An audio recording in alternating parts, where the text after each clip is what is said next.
आपने कहा ना, लेकिन मैं कहना चाहता हूं, मम विचार कछुना। मेरे विचार से आपको न शोक है, न संशय है, न भ्रम है। आप जगदम्बा हैं। आपने जानबूझकर प्रश्न किया है। आपके प्रश्न को सुनकर मैं आपको राम कथा सुनाऊं और आगे चलकर पूरा जगत इस कथा को प्राप्त कर ले। आप अपनी संतानों का उद्धार कराना चाहती हैं, इसलिए आपने जानबूझकर प्रश्न किया मेरे से। देवी, राम जी अनंत है। राम नाम गुण चरित सुहाए, जन्म करम अगणित श्रुति गाए। जथा अनंत राम भगवान, तथा कथा कीरति गुण। मैं आपसे निवेदन करूं, भगवान के विषय में कोई कथा यदि कोई सुना रहा है और यदि आप उस कथा को नहीं सुने हैं तो ये न कहिए कि आप गलत सुना रहे हैं।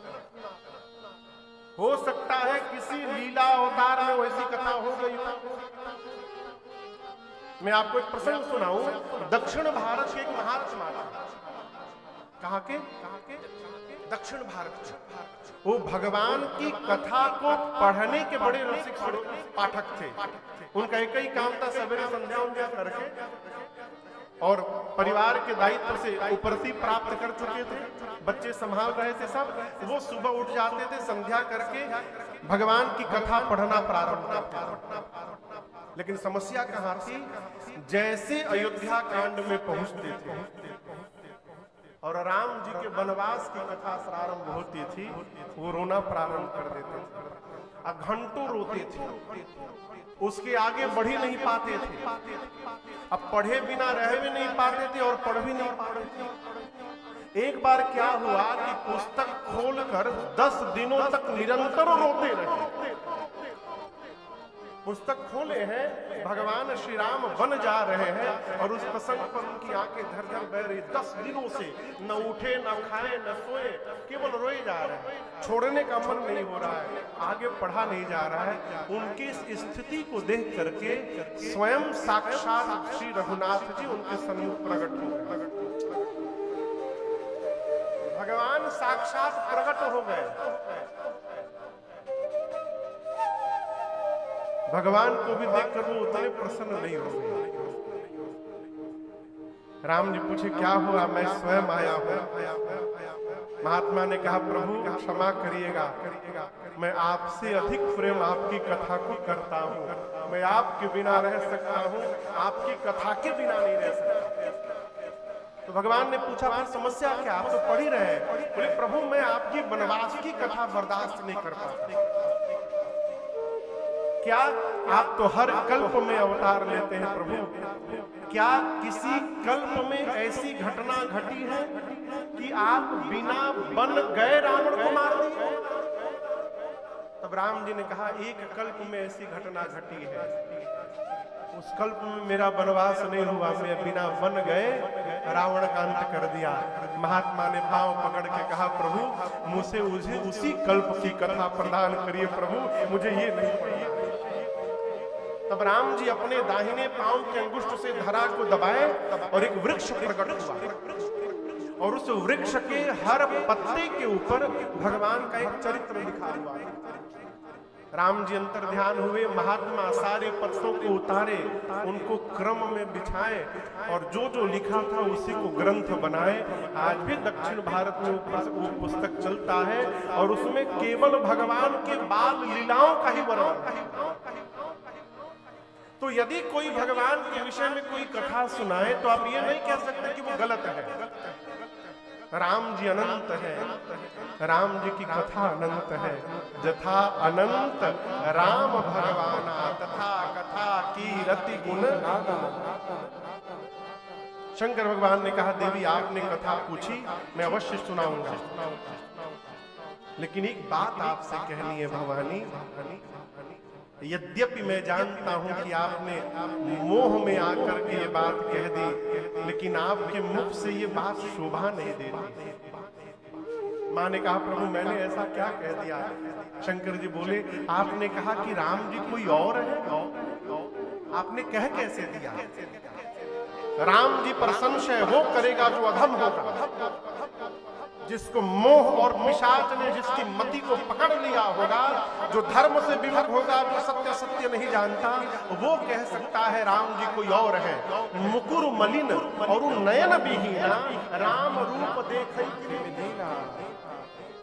जिसके मन रूपी दर्पण पर मैल जमा हुआ और नेत्र होते हुए भी जो आन्हर बना हुआ है, वो राम जी का स्वरूप कैसे देख पाएगा?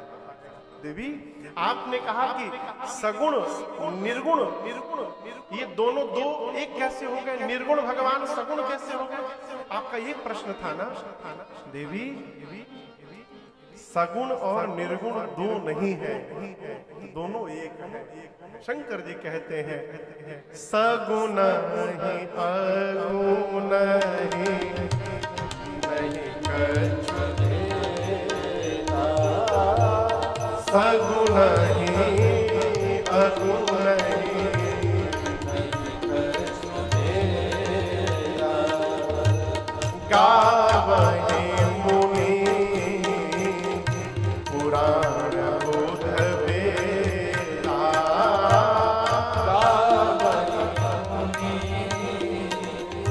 पुराण बोध वेदा।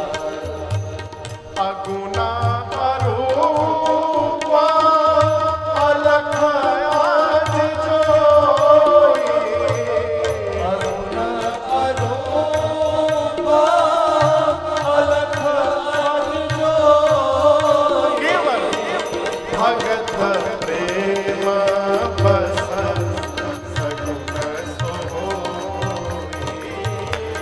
भगत प्रेम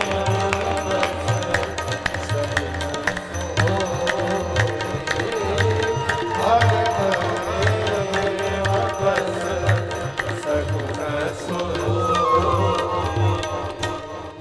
भगवान शिव ने कहा मां भवानी से, देवी सगुण भगवान में और निर्गुण भगवान में कोई अंतर नहीं है। कैसे अंतर नहीं है? जैसे पानी और बर्फ में अंतर नहीं है। पानी का कोई आकार नहीं, बर्फ का आकार होता है, लेकिन जो पानी है वही बर्फ है। ऐसा नहीं कि पानी अलग है बर्फ अलग है। जो पानी है वही बर्फ है, जो पानी था वही बर्फ बनेगा, और जो बर्फ है वो पानी था। लेकिन बर्फ बन जाए तो उसको आकार मिल जाता है, शेप मिलता है। पानी रहता है तो उसको कोई आकार नहीं रहता। शंकर भगवान बोले, देवी भगवान भी निराकार है, उस भगवान का अपना कोई आकार नहीं है। लेकिन उस भगवान को जब धरती पर उनके भक्त देखने की कल्पना कर लेते हैं, अब भक्त जिस रूप की कल्पना करते हैं, भगवान वैसा ही रूप धारण करके सामने प्रकट हो जाते हैं। यही भगवान का अवतार है। आप समझ रहे हैं? भक्त ने कल्पना किया कि मेरे भगवान धनुष बाण लेकर के आएंगे। आपको एक घटना सुनाऊं। पूज्यपाद गोस्वामी तुलसीदास जी महाराज श्रीधाम वृंदावन गए। तो वृंदावन गए, गोस्वामी जी को एक मंदिर में गए कन्हैया के, जा करके ऐसे स्वामी जी ने प्रणाम किया। मंदिर के जो आचार्य जी थे, पुजारी जी बोले दंडवत करिए। तो स्वामी जी बोले दंडवत नहीं करूंगा, तुलसी मस्तक तबे झुके जब धनुष बाण हो हाथ। जब हाथ में धनुष बाण दिखाई पड़ेगा तभी मैं दंडवत करूंगा। मैं सब जगह दंडवत नहीं करता। जैसे गोस्वामी जी बोले, कन्हैया की मूर्ति से बंसी गायब हो गया और भगवान श्री कृष्ण धनुष बाण लेके प्रकट हो गए सामने। आप भी कभी वृंदावन जाइए तो उस मंदिर का दर्शन करिए। उस मंदिर में भगवान कृष्ण आज भी धनुष बाण लेके प्रकट है, खड़े हैं। ये क्या है? भगवान तो आना चाहते हैं, बुलाना कौन चाह रहा है? ये विषय है। भगवान आते नहीं, ऐसा नहीं है, हम बुलाते नहीं हैं। हमारे पूज्य महाराज श्री का एक भजन है, हमने आंगन नहीं बुहारा, घर वाला ना, टीका लगाए हैं, अब पूरा 5 टन कचड़ा लोड करके घूम रहे हैं। इनसे द्वेष, इनसे जलन, इनसे ईर्ष्या है। अरे हमने आंगन नहीं बुहारा, मन का आंगन नहीं बुहारा,